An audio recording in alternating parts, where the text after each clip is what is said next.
Inclusion is one of the most important aspects to every conversation that we have, to make sure that everyone's voice is heard.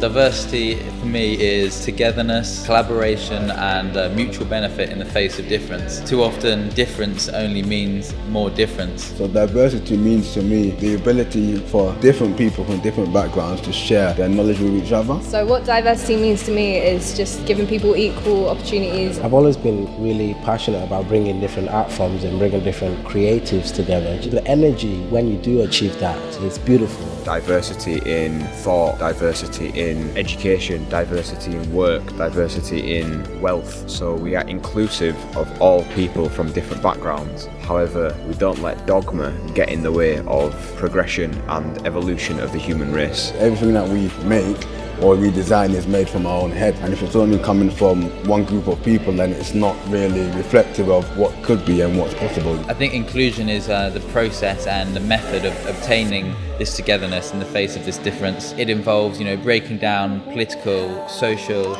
economic, cultural barriers that we have erected that only entrench these differences further. And through a process of inclusion, we can start to overcome these barriers and overcome these differences. In the world of forced migration, displacement, refugees and asylum seekers, there's vast amounts of politics in how we categorise different people and the different reasons they're fleeing their countries. If they're below a certain age, we give them more support or less support. If they're from a certain country, we give them more support. If they come here via a legal process, then we give them more support as refugees. If they come as asylum seekers, then they get virtually no support. So inclusion for me involves treating everyone the same and not dividing people into these abstract categories that only cause people harm and oppression. The only way we can move forward and past these barriers is to have an individual sense of belonging to the earth firstly, and then to us humans as a kind, but then have a collective sense of belonging and a collective sense of consciousness. In an ideal world, everyone should be treated with respect. If someone has a dream, there should just be that encouragement behind them. In an ideal world, we would treat each other with compassion, care and mutual respect, whereby no one person